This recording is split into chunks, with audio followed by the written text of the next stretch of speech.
You're listening to the Hour of the Time. I'm William Cooper. Well, ladies and gentlemen, I hope you got at least the beginning of somewhat of an education yesterday. And we shall carry on where we left off and attempt to let you know who is doing all of these things to destroy this country. All these years we've been looking around trying to find the enemy. We never could, because the enemy is our mother, our father, our uncle, aunt, brother, sister, grandmother, grandfather, cousins. And so we never looked at home. That couldn't be Americans doing this to America. I mean, why would they do it? Well, it is Americans doing it to America, and you got a little bit of why they're doing it yesterday, and I'll try to impart quite a bit more to you this evening. It's important that you know these things. Make sure that you have pen and paper by your side and that you are prepared to take notes. I'll be right back after this very short pause.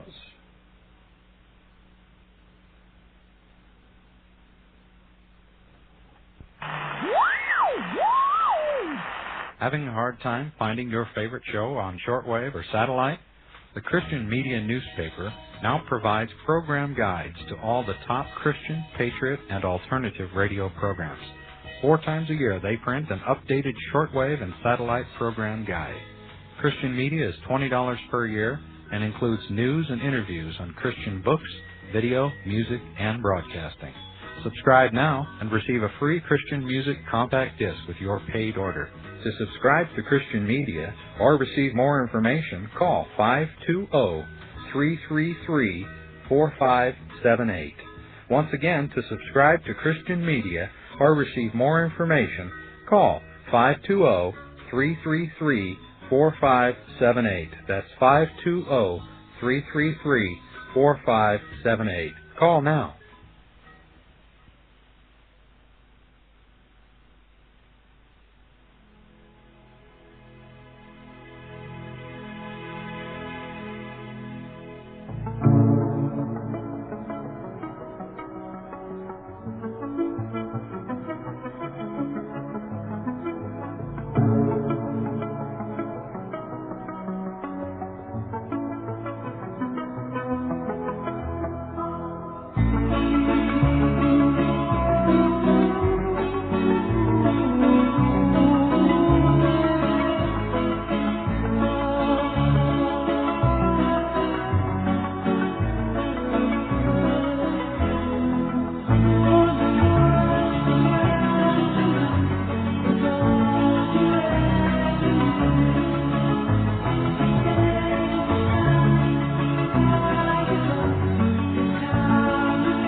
That's a fitting introduction to the beginning of today's broadcast.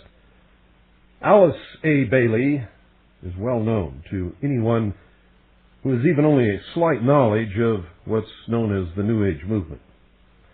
She has been called the New Age Queen. Indeed, she is the key figure of this century in disclosing details of the plan to institute on earth the rule of the so-called Masters of Wisdom.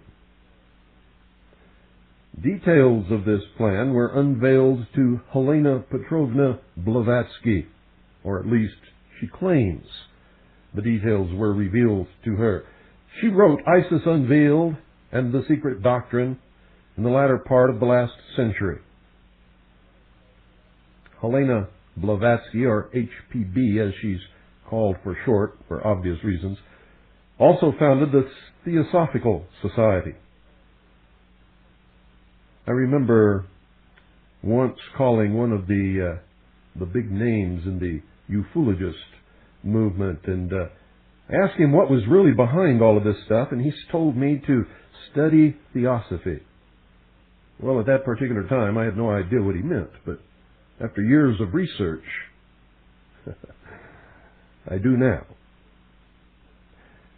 These books were supposedly transmitted to Blavatsky by mental telepathy from one of the Masters of Wisdom, or one of the Council of Wise Men of the Great White Brotherhood, as she called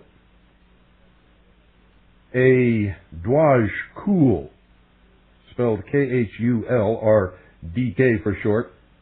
This is the same Dwaj Kul masquerading as a master who gave Alice A. Bailey her revelations in this century. And I'm going to tell you quite a bit more about Helena Petrovna Blavatsky and Dwaj Kul as we go along here. Well, maybe not quite a bit more, but at least a little bit more. As the recipient of Dwaj Kul's telepathic transmissions in the first half of this century, Alice Bailey wrote a whole lot of books on a variety of occult topics relating to the unfolding of the plan. A key part of this plan calls for establishing a new world religion, which is to be based on the mystery religions of ancient Babylon, Egypt, Greece, Rome, and other pagan nations of the past. Alice A. Bailey explains for us their origin and significance when she says, and I quote, "These ancient mysteries were originally given to humanity by the hierarchy and were, in their turn, received by the hierarchy from the Great White Lodge on Sirius. They contain the clue to the evolutionary process, hidden in number and words. They veil the secret of man's origin and destiny." That's from Alice A. Bailey, The Rays and the Initiations, New York, Lucis Publishing Company, 1955, page 330. And can also be found in a compilation of selections from her works called Ponder on This, New York, Lucis Publishing Company, 1980, page 15. Now we're going to look at the New Age concepts of the hierarchy. And yes, you read it right, a Masonic lodge on the star Sirius. And when you peruse the references that I give you, you're going to read an awful lot of this stuff. But let's get a better understanding of something that's going to play a major role in the coming New Age world religion, the mysteries, or mystery religions. I've covered it extensively on this broadcast, hours and hours and hours and hours. And I've given you extensive bibliographies, and I'm going to give you more. Mystery religions are defined by the New Columbia Encyclopedia, 4th edition, as, quote, "In Greek and Roman religion, some important secret cults. Although the mystic rites were kept secret, it was known that they required elaborate initiations, including accepting occult knowledge and acting out a sacred drama. Since the mystery deities were associated primarily with fertility, many scholars believe that these cults were based on unrecorded primitive fertility rites," end quote.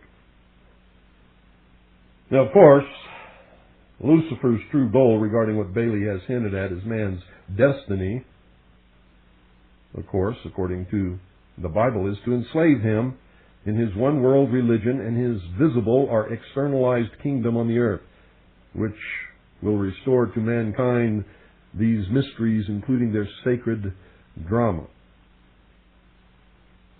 To some people, talking about Satan as if he actually existed is a sign of mental retardation.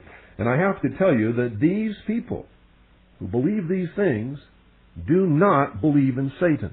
They do not believe in a devil. They do not believe in a real being called Lucifer, nor do they believe in a God called Jehovah or Adonai or anything else. The whole key to the understanding of all of this lies in your knowledge that they believe these things to be metaphors for an evolutionary process which gave man intellect, through the use of which man will become God. They believe that there is some great power in the universe that connects all things, but it is not God. They call it the great architect of the universe. But you have to understand that their conception is that this is an architect. An architect does not create anything. An architect takes what is created and builds with it. That should give you a little better understanding of some of this. They believe that religion created the concept of gods and angels and Satans and devils and Lucifers and all of these other things, and that these religions, using these dogmas and teachings, have persecuted man and have prevented the use of his intellect, and has, in fact, hindered the ultimate destiny of the perfection of the human race and the apotheosis of mankind. Now, I know that some of this is going over some of your heads, but if you just stick with me, it may become clear to you. New Agers who write about visitors from space and Masonic lodges on Sirius, ladies and gentlemen, are not psychos, but are among some of the world's elite, most well-educated people.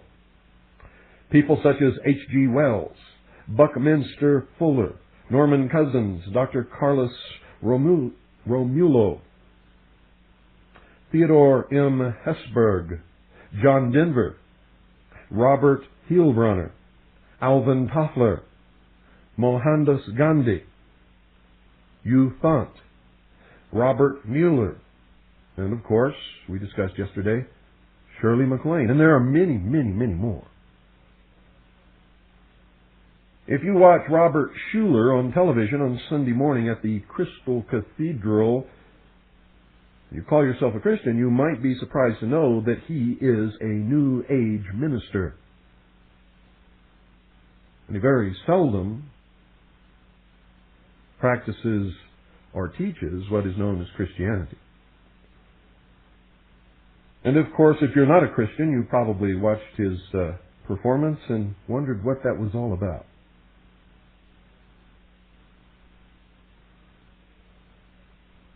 These people are not exactly street people. Some of them are terribly influential and very rich. Why are they involved in all of this?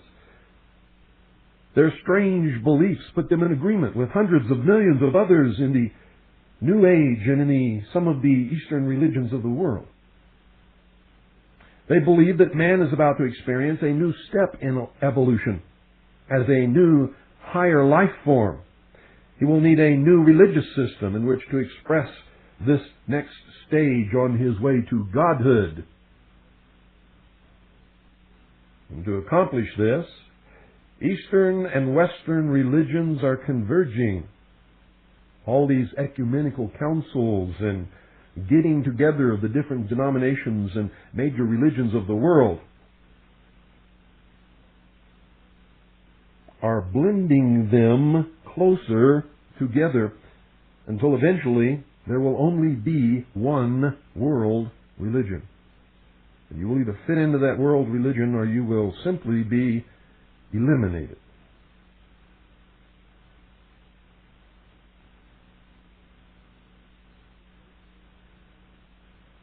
They believe that a synthesis of all of these religions is just over the horizon. And this new religion will be based on the mysticism of the great Eastern religions as practiced in the temples without windows, the mystery schools. But ladies and gentlemen, don't misunderstand. New Agers are not the only ones promoting this concept. So are literally all of the major so-called fraternal lodges of the world, the secret societies. Large foundations, such as the Carnegie Foundation, the Ford Foundation, the Rockefeller Foundation.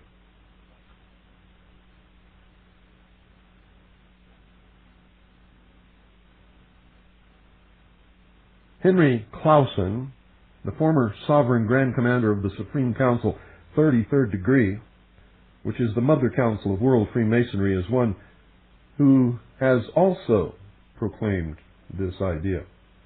In Emergence of the Mystical, written while he was the highest Mason in the land, he talks about the coming New Age and its relationship with the mysticism of Eastern religions.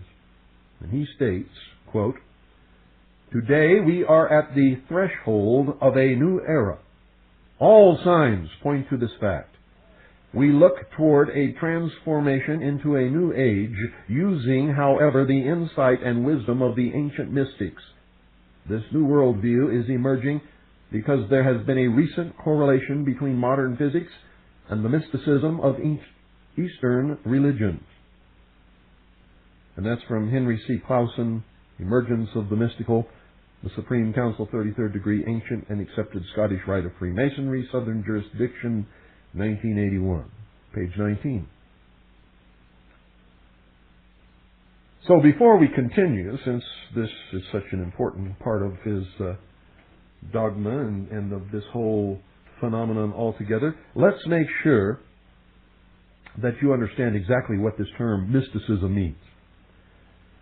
And according to the New Columbia Encyclopedia, mysticism is, quote, "the practice of magic, occultism, or the esoteric. Included in the mystic tradition were the Hermetic philosophers and the alchemists." End quote.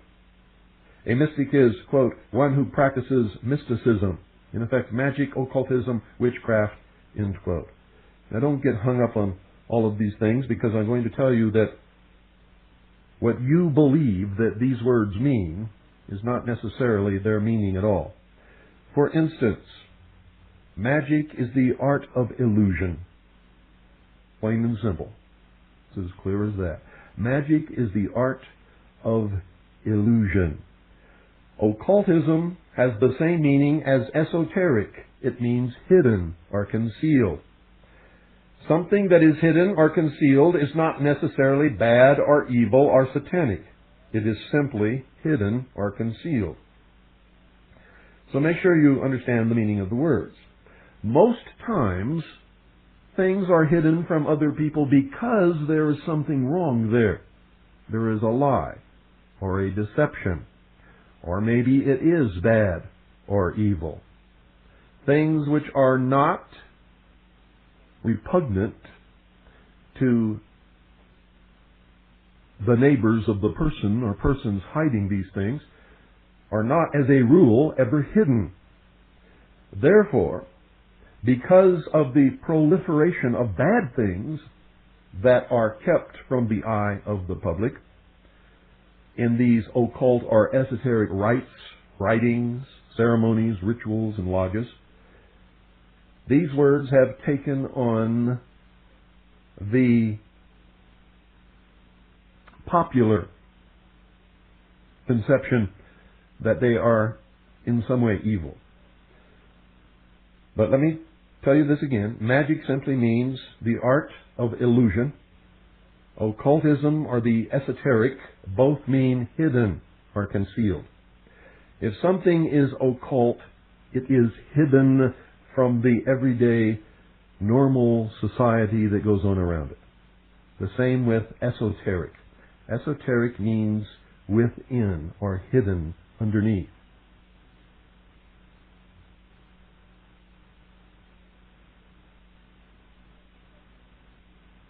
Now let's go back and look at Clausen's statement again, and perhaps now with a little more enlightenment.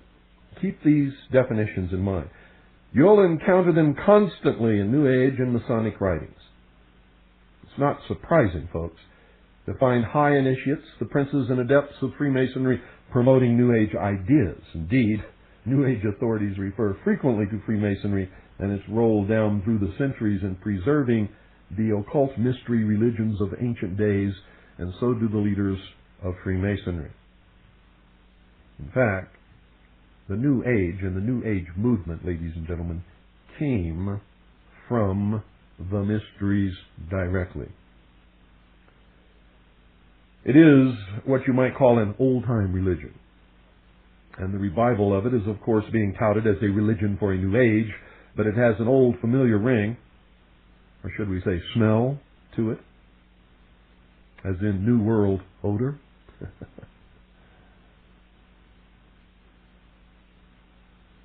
The New Age, in fact, is not new at all. What is happening now and what is rearing its head as the New Age movement is nothing more or less than the exact same occult practices that reared its head in the 1930s during the Nazi Party's rise to power. In fact, they were responsible for that emergence of that particular New Age. And Hitler spoke of it quite often.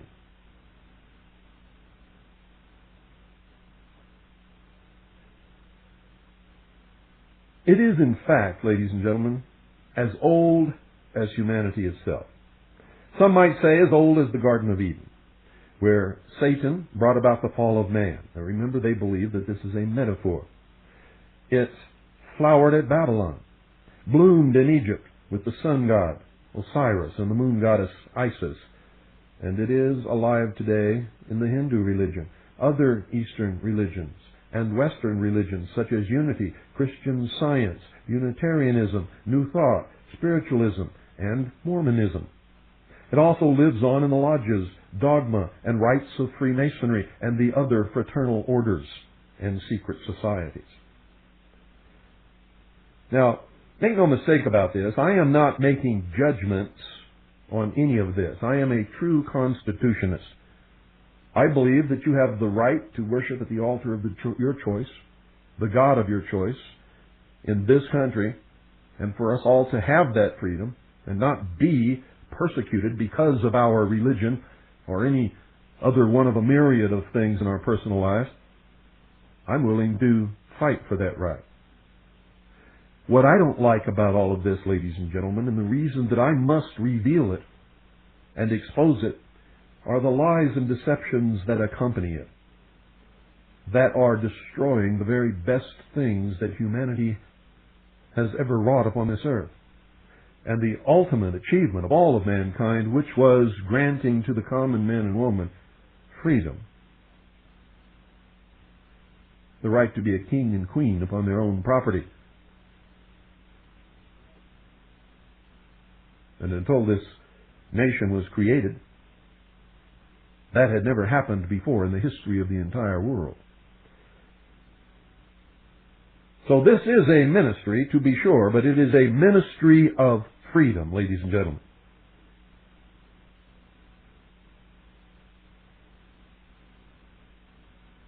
Now, I'm sure that very few Masons have realized that they were being initiated into an organization which, in spite of its recent public relations pronouncements to the contrary, considers itself the present-day embodiment of these mystery religions. But that this is the case is attested to by numerous New Agers and Masonic scholars, including Alice A. Bailey's husband Foster, a 33rd degree Freemason. And I have literally collected hundreds and hundreds of statements of writings in their own words admitting, and I quote, "Masonry is the descendant of, or is founded upon, a divinely imparted religion which long antedates the prime date of creation as given in our Bible, It is all that remains to us of the first world religion, which flourished in an antiquity so old that it is impossible to affix a date. It was the first unified world religion. To this, such symbols as the pyramids, both in Egypt and South America, bear witness.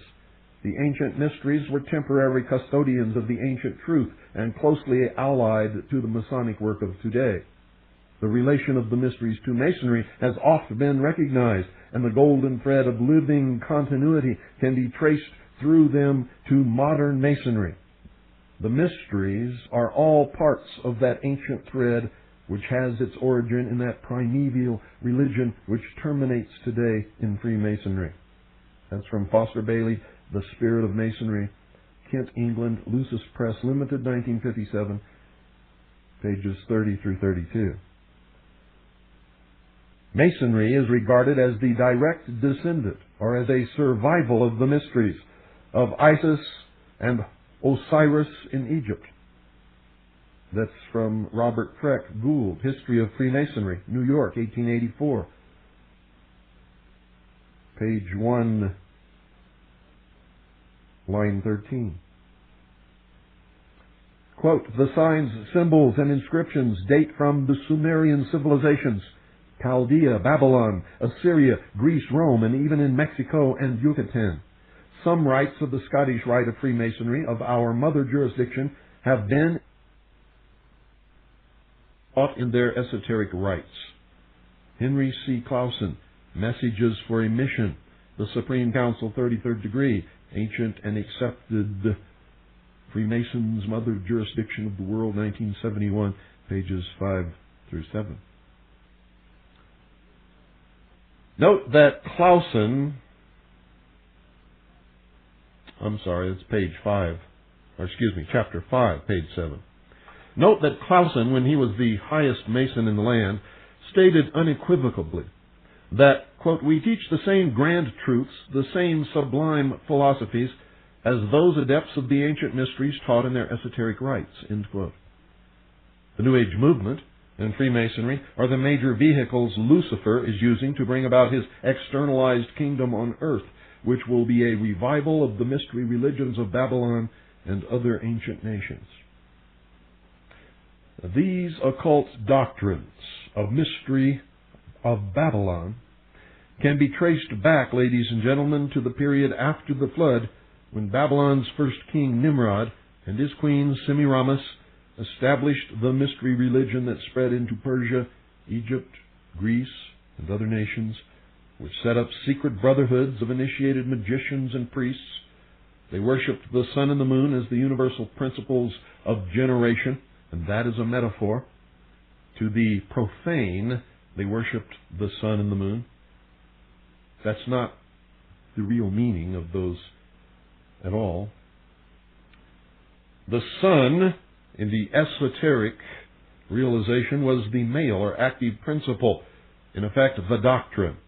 And the moon, the female or passive principle, in effect the church. And these were symbolized by the sexual organs of the male and female and their sexual union. This pagan phallic worship was central to the universal religion practiced by virtually all mankind in ancient days, and indeed is practiced today. Go to any cemetery, ladies and gentlemen, you will see obelisks erected as tombstones on many of the grave sites. These are representations of the phallus. They represent the generative force, the force of the energy of the sun, the symbol of God's magnificence and power in the universe.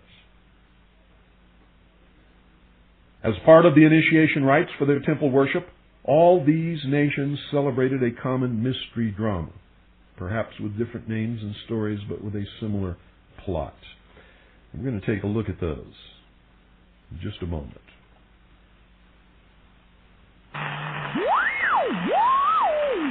Having a hard time finding your favorite show on shortwave or satellite? The Christian Media Newspaper now provides program guides to all the top Christian, patriot, and alternative radio programs.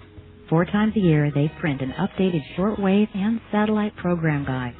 Christian Media is only $20 a year and includes news and interviews on Christian books, video, music, and broadcasting.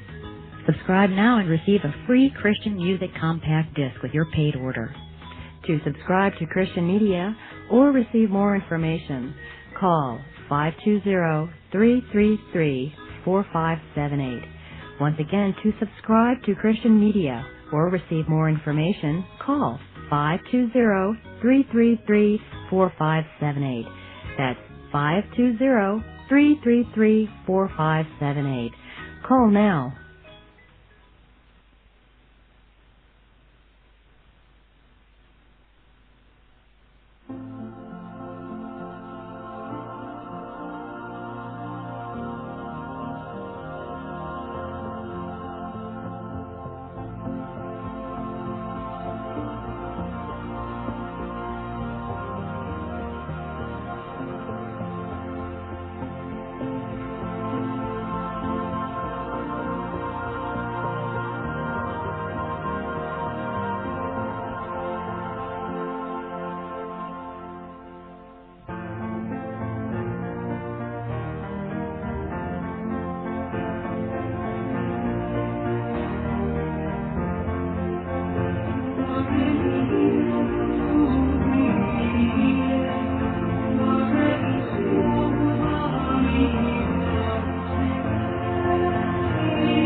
Having a hard time finding your favorite show on shortwave or satellite? The Christian Media newspaper now provides program guides to all the top Christian, patriot, and alternative radio programs. 4 times a year, they print an updated shortwave and satellite program guide. Christian Media is $20 per year and includes news and interviews on Christian books, video, music, and broadcasting. Subscribe now and receive a free Christian music compact disc with your paid order. To subscribe to Christian Media or receive more information, call 520-333-4578. Once again, to subscribe to Christian Media or receive more information, call 520-333-4578. That's 520-333-4578. Call now. Well, that strange noise you hear is the large CD disc changer trying to shift into low gear. These initiation rites, ladies and gentlemen, are important. The drama told about the death of an individual who in the beginning represented the sun, at the hands of 3 ruffians, the 3 winter months. The cutting into parts of the body and the dispersion of these body parts. The search by the wife representing the moon, who found all the parts except the phallus. Her substituting a wooden phallus for the lost one, and the sun's resurrection at the vernal equinox. This story, called the Osirian cycle, or by some the Isis legend, was part of the general religion practiced by mankind in ancient days, a pagan nature religion.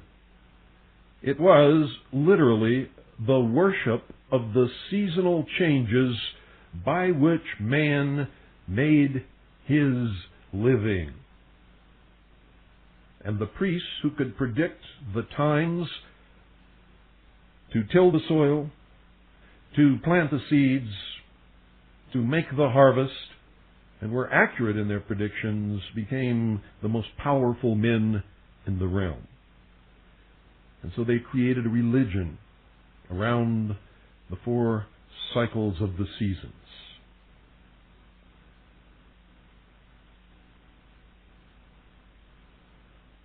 To the profane or the common man, it was the worship of the sun, moon, and the starry sky.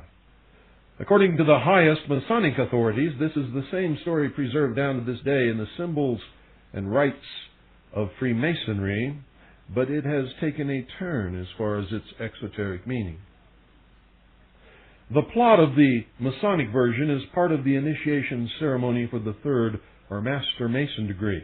It involves the supposed death of Hiram Abiff, who is said to have built Solomon's temple, at the hands of 3 ruffians, a search for his body, the loss of a secret word, and the substitution of a new word for the lost one.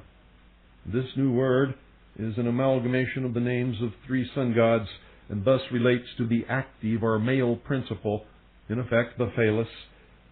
And at the climax of the drama, Hiram is resurrected to new life when he is raised by the master of the lodge with the grip of the lion's paw. Now, the New Age movement seeks to restore to all mankind this mystery play along with the process of initiation into a new age, a Luciferic initiation, which will, they say, take place in Masonic temples as part of the New Age world religion, which, of course, they believe will restore the ancient mysteries. And today, according to Freemasonry's most distinguished authorities, the occult secrets of these mystery religions are embedded in the symbols and rites of Freemasonry. And if this is true, it follows that Freemasonry itself must be a religion. And if Freemasonry is a religion, just what kind of religion is it? Well, chief among Freemasonry's distinguished authorities, as I have already disclosed to you, was Albert Pike.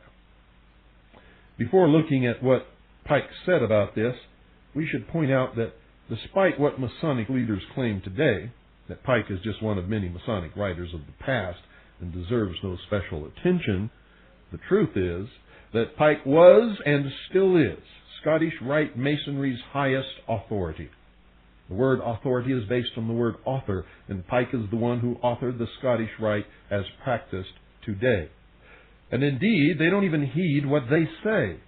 They claim Pike is just one of many Masonic writers of the past and deserves no special attention, yet he is the only Freemason who has ever rated the high honor of being entombed in the house of the Temple of the 33rd degree of the Supreme Council of the 33rd degree in Washington, D.C., just like V.I. Lenin was entombed in the walls of the Kremlin.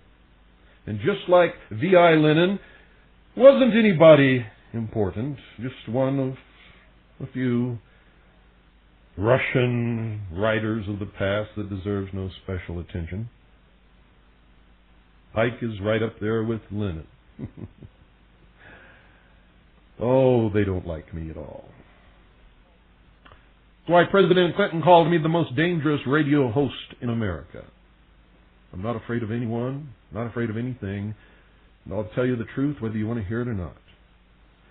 And the truth is the most dangerous weapon to people who live in lies that can ever be wielded against them. They would much rather get rid of the truth than something called an assault weapon.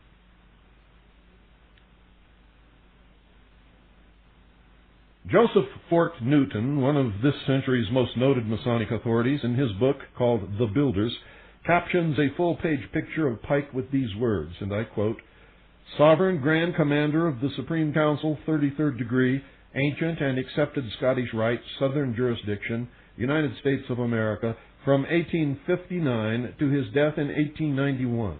He recast the old Scottish Rite rituals and brought them to their present state of beauty and perfection." Joseph Fort Newton, The Builders, Richmond, Virginia, McCoy Publishing and Supply Company, Incorporated, 1944, page 16A. Note that he states Pike brought the rituals to their present state of perfection. In addition, Pike was an honorary member of virtually every single Grand Lodge on earth. He is the only Masonic authority to be given the honor of being entombed in the House of the Temple in Washington, D.C. Manly P. Hall, in his book, Lectures on Ancient Philosophy, quotes another high-ranking Mason who eulogized Pike.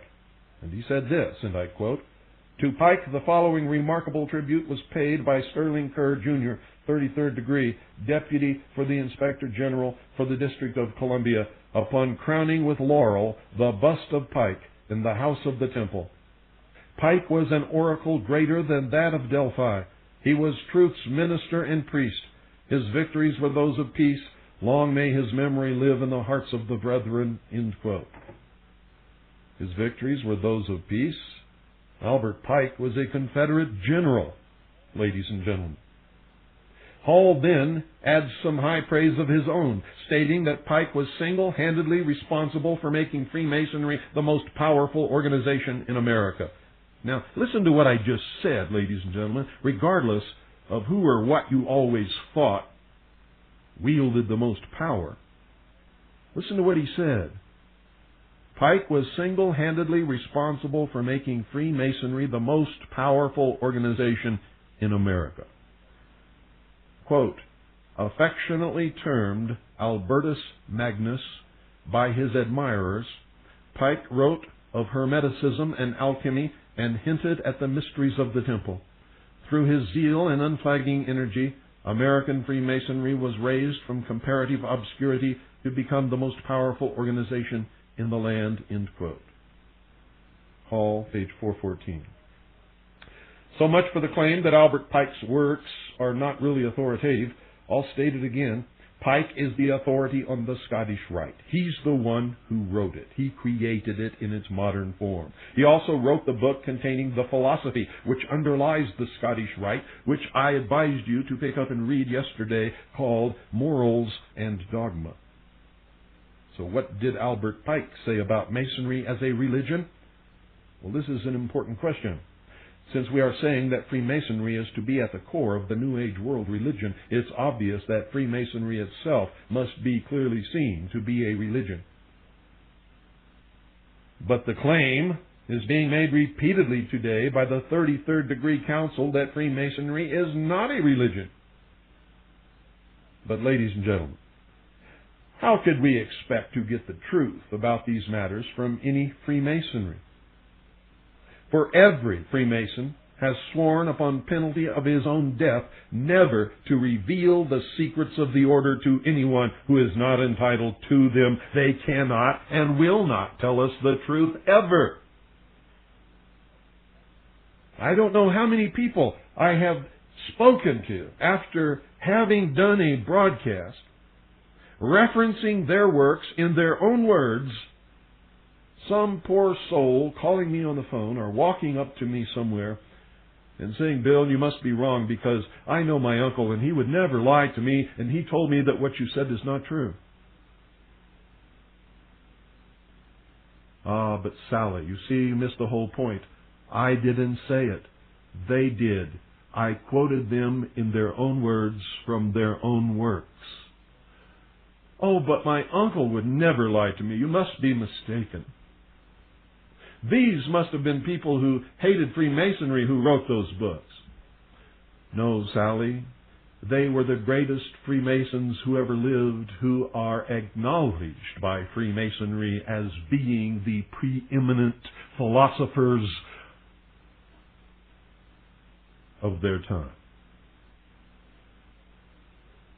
What Sally never has understood, and what all of you listening will probably never understand, is that no matter how much you love your Uncle Bob, or your Aunt Susie, or your mother, or your father, your brother, your sister, your aunts, uncles, cousins, grandmothers, grandfathers, who are members of these secret orders, and no matter how kind and gentle and wonderful they have been to you, they cannot and will not tell you the truth because they are sworn upon pain of their own death never to reveal the secrets of the order to anyone who is not a member. They very simply lie to you. Because their philosophy is, as you will learn later as we continue through this, their philosophy is, if you are not one of us, you are nothing. In their oaths, well, let me save that for when we get to those oaths, and we will sometime next week. For I'm going to run out of time today, but we're going to continue this until I'm finished with it, until I'm satisfied that you who are listening at this point in time understand it. You see, I've covered all this before, many times in the hour of the time, but we are constantly gaining new members. And so every couple of years I have to do this all over again, and it doesn't help if you're not paying attention. So I hope that you are.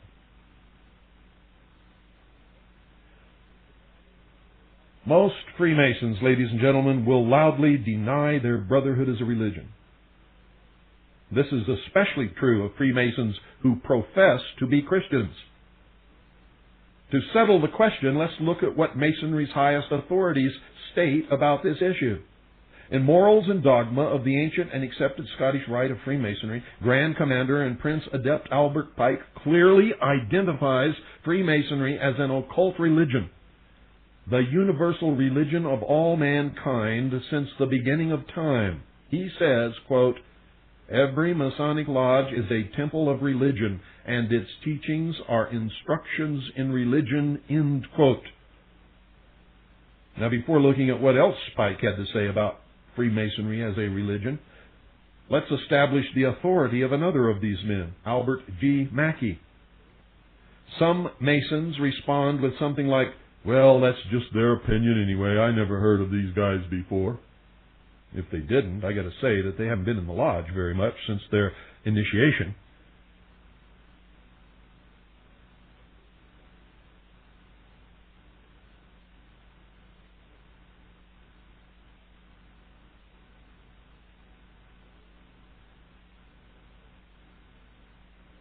I heard Ed Decker on a radio show one time being interviewed. And he got a lot of calls from a lot of Freemasons. One of them wanted to know where he got the information that he was quoting. Well, Ed Decker told them from Albert G. Mackey and Albert Pike and asked him if he'd ever heard of them. Well, the caller said that he thought he'd heard of Mackey but didn't recognize Pike's name at all. So, after Decker mentioned that Pike had written Morals and Dogma, this guy suddenly remembered that he had the book. But he said it was put away somewhere. And it'd take a year to read that thing, he said. Another Mason called Decker on the same radio show and said that he was probably the only man alive who had read Pike through twice. And I was listening, and I could have refuted him because I've read it many times. And every time I read it, I learn something new. But there was a time in the history of Freemasonry when every person being initiated in the lodge was given a copy of Morals and Dogma by Albert Pike. And it is probably the easiest Masonic work to obtain by anyone that has ever been written because so many of them were published. These two Masonic writers, Pike and Mackey, over the past 100 years, have been the major authorities recognized worldwide by Freemasonry. However, today, ladies and gentlemen, many rank-and-file Masons say they've never heard of Albert Pike or Albert G. Mackey, which tells me that they've never ventured even close to the library of their local lodge, because they'll find that most of the works contained therein were written by these two people. The typical Mason, if he reads any Masonic materials at all, gets much of his information about Masonry from a section in his Masonic Bible containing questions and answers on Masonry, and that's as far as many of them ever go. Now, these typical Freemasons, usually of the Blue Lodge, never bother looking further into what the organization believes in the more esoteric areas because, quite frankly, they're not even interested. They could care less. In fact, the introduction to the section of the Masonic Bible called Questions and Answers 160 questions and answers pertaining to the symbolism of Masonry and its connections with the Bible states, quote, "The following questions and answers are intended to convey to the average Mason the information every Mason desires without taking the time to do the research," end quote. The interesting point here, ladies and gentlemen, is that according to the credit line, which is part of the title of the section of the Masonic Bible where this appears, the source for this information is a name most Masons claim they've never heard of. It reads, quote, "compiled from the works of Albert G. Mackey," end quote. So these average Masons who say they've never heard of Mackey, but who accept this section of the Masonic Bible as authoritative, do not even realize that this authority is based primarily on the authority of Albert Mackey. And that brings us to the end of this hour. We will continue this on Monday, ladies and gentlemen. So don't fail to be here at the appointed time when I will take my place at the lectern and you will take your place at your appointed desk, wherever that may be, with pen and paper in hand. And we shall continue your education into the esoteric truths of the hidden brotherhood in your midst, I might add. Good night. And God bless each and every single one of you.